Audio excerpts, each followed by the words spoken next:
Hi everyone, welcome to my channel. It's me, Cindy. I wanted to follow up with a channeled message that came in a Pisces reading, I think about a week and a half, maybe 2 weeks ago now. And then I even did like a shorts video on my channel, so I just kind of went over it really quickly. It's a manifestation practice. So we had so I'm going to kind of go over it here in a little more detail and kind of share with you what I'm doing. So I hope it inspires some of you to get involved with it. I know a close friend of mine is really intrigued by it, and she's getting ready to prepare for this whole process for herself as well. So the process starts, well, it can start anytime, really. You can start it right now. And the first step in this process is writing down and documenting in sort of a journalistic way and a purging of things that you've been working through, things that you've been working on, things that have been difficult in your life. Now, these should be things that you've kind of already dealt with mentally and emotionally.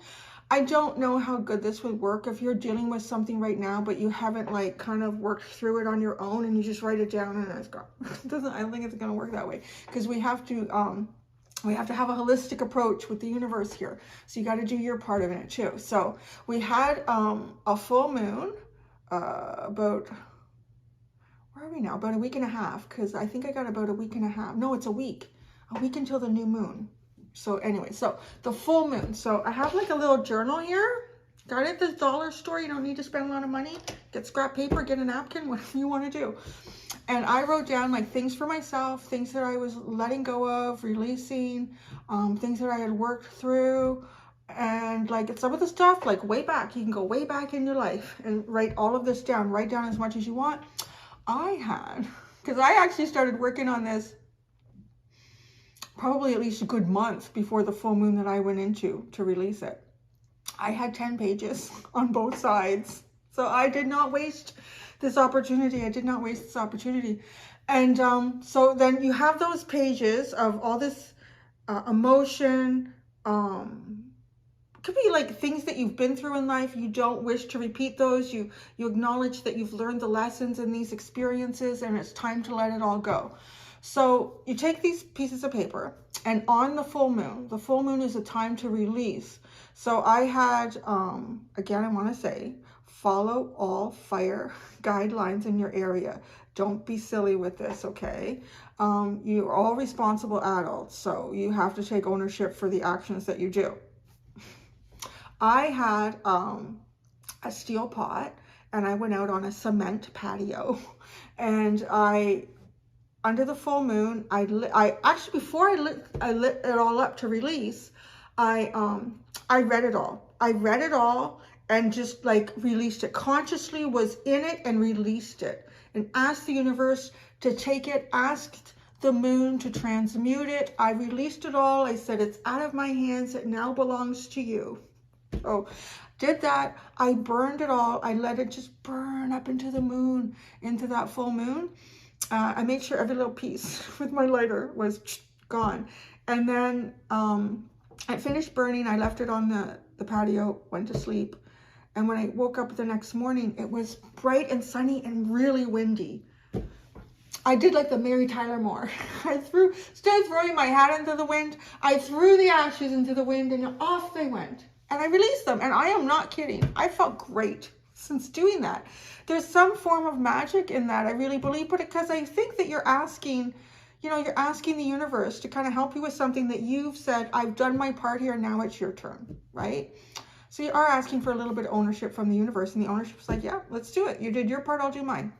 So you've released, and I have to say that I kind of just sat in a bit of a void for, I don't know, at least 2 or 3 days. I even took some time off of my channel for like, I think about 4 days.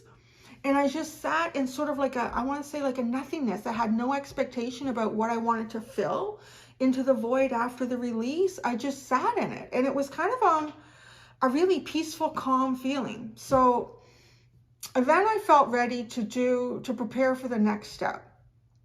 So the next step for me in this process is now to prepare for what you would wish to receive into your life now that you've released. And the new moon is the perfect time to do this. So there is now a new moon. I think the new moon from when I'm releasing this is about a week away. So the day of the new moon, I'm going to do what I'm about to tell you. So you're going to start journaling again. And like I've started that again. I got, my private stuff. I've started journaling again, the things that I want in my life. And I'm really like being detailed about it. Like I'm talking about my home. So how I would want my home to feel. Everything from like happy and wholesome and comfortable to affordable. And, you know, like just put details into what you want in your life. And then I talk about relationships and the kind of things that I want in relationships. And I think it's important that you don't say, I don't want this, I don't want that. Don't say, because the universe is only hearing what you're writing down, right? So that you can be as negative as you friggin' want in the release because you're letting it go. But this is stuff you're receiving. So make sure that you're in a really positive frame of mind. That's why I think the release is so important before you try to receive stuff. If you haven't released things, you're also trying to pack new things into a suitcase that's already full. It's just going to pop open and shit's going to fly everywhere. So it's not good. So really focus on just positive words, the positive things that you want. You don't have to tell the universe what you don't want. You already did that. You already did that. Things like your work. What do you want your work to be like? Anything in your life. So once you've written that down, I'm trying to be more, I don't necessarily want to receive as much as I let go, you know, so I'm trying to get mine onto one piece of paper, double-sided. If it ends up with 2 pieces of paper, that's okay too. But what you want to be able to do is once you've written this all down, you want to crunch it all up. And I think it's really good to visualize at the same time.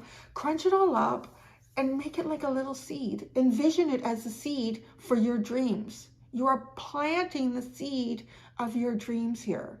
Now, if you have a yard already and you have, you know, a favorite flower bed or a little spot where you have room to plant a new flower or perennial or annual or whatever, shrub, whatever you want it to be, whatever even perhaps has a personal connection for you, you can do that. You can use a flower bed. Or myself, because I'm just renting this house, I got myself a pot.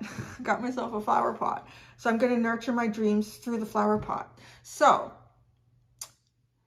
on the day of the new moon, after you've written everything down, you've squenched it all up like a little beautiful seed.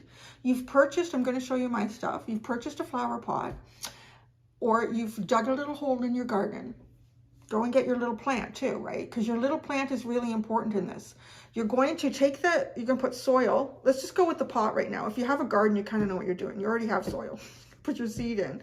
So if you have a pot, you're going to put some soil in. I'm going to say about a quarter way, fill it about a quarter way, halfway, whatever feels good for you, and put your scrunched up pieces of paper or piece of paper in there as the seed down inside that pot. Put a little more soil on top of that. So now that seed has been planted. Now take your new flower or plant and plant it in the pot or that spot in your yard. Every day when you look at that plant or that flower, you turn it so that it's growing evenly at the window in the sun. You water it in the garden. You're watching it grow, and you are energetically and emotionally feeding and watching your dream grow. And you're doing this on the new moon. So it is really, really a powerful time to do it. So I got my stuff, and I'm gonna do some video editing here so you can see. I took some pictures. I went to Home Depot because there's a plant that I knew I wanted for this process, and this plant has a really important significance, and it's a plant that I've wanted for quite some time and just never got one. And I think the reason was because I was meant to get one for this process. So I wanted to get an African violet because when I was a little girl, my grandmother had a sunroom and it was full of African violets. And it was so beautiful. Like she had all these tiered plant holders with all these levels of African violet. They were just everywhere. My mom has one remaining African violet from my grandmother. Anyways, I have a pot that was my grandmother's from another plant. But I always thought, I want an African violet. And when the day that she actually passed away, I was working at, if you're from Toronto or Ontario, you'll remember this. As a teenager, I worked at Towers department store as a cashier. And I was working, I believe it was on the weekend. And oh my God, a little yellow finch just came as I'm telling this story. This is so beautiful. Hi, the birds just don't come anymore because I've removed my feeders because of the avian flu and that eye disease. His eyes look great. Your eyes look great. You look beautiful. Yeah. That's so cute that he came in right now. So the day that my grandmother died, I wasn't aware that she had passed away yet. But it was really interesting because after I'd learned everything and I looked back at what happened to me at the checkout that day, I realized that the timing was really in sync with when she had passed. So a woman came through my checkout and she had a shopping cart full of African violets. And at the time, I started talking to her. Like, well, as a cashier, most people are like not even looking at you. Or they're looking at you because they need to complain about something that you really didn't do. You're just scanning it, man. So I started engaging this woman in conversation. I said, my grandmother has a sunroom full of African violets. And we talked for a little bit, while I was scanning stuff and packing it all up. And it was kind of like it brought my grandmother into that situation right there. And then the really weird thing was I'm going to say like maybe 20 or 30 minutes later, a woman came through my checkout and she looked just like my grandmother. It was uncanny. I don't think I said anything to her because it was so strange how much she looked like my grandmother that it kind of shocked me. And I just kept looking at her. Oh my God, she looks like Granny. She looks like Granny. Anyways, I got home that night and a couple hours later, we got the phone call that she passed away. And when we kind of looked at the timelines when she'd actually passed, because she passed away having a nap. And so she'd been dead for a couple hours when my grandfather found her. But so I just felt like too, like that was her way of sort of like saying goodbye and coming through my checkout, like with that. So I've always had this connection. I thought I want to do African violet. I want to do African violet with this process. And every time, like throughout the pandemic, because I've been getting some plants for my house because I got rid of plants when my son was really young. I think he was about a year and he started eating the house plants and one of them was poisonous. I had to take him to the hospital. It was like all the plants went out of the house. That's it. No plants in the house. I don't care. And I'm like a real plant person. I have a bit of a green thumb, so I will garden outside. I will have my house full of plants. After that, so I haven't had any plants in my house for years. So I started he doesn't eat plants now. He's 12. So I would go through Home Depot and I'd see the African violets and I would think, no, I really want one, but it just doesn't feel right. I couldn't explain it as much as I wanted one. So knowing I was going to do this process, I was going to go out to Home Depot. I'm going to get me one of those African violets. So I went to Home Depot and boy, talk about color. So I'm going to put that up on the screen too. I'm just going to kind of keep talking because there's points where I'm going to disappear here in the editing and you're going to see the photos. So I went to Home Depot and I looked down this aisle. I was like, oh my God, there's so much here and there's so much color. So yeah, like I'm probably showing you that now. So as you can see, that aisle is just full, but can you see any African violets? I couldn't see any. I started panicking. I'm like, oh shit, this must mean something that there's no African violets. Okay, so I walked down to the end of that aisle that I just showed you the photo of.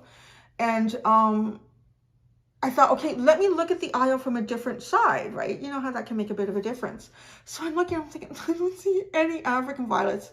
And I just thought, there's no plant here that I'm going to do this with. And I thought, maybe my dreams aren't supposed to grow right now. I had this vision in my head of this beautiful African violet because they had all these beautiful, healthy African violets like every time I went there. And then I heard Cindy look down. So I looked down and there it was. Right in front of me. You see it? Do you see how tiny and decrepit the little thing is? It was the only one there. Even after I found it, I looked throughout that whole area. I'm like, shit, this is the only one. And then I went outside because I had to find potting soil and they had that outside. And even there was no African violet. It was the only African violet left in the Home Depot. And I thought about it and I thought, no, this is completely appropriate because at this point in my life, I've just turned 50 and I really am kind of like starting all over again.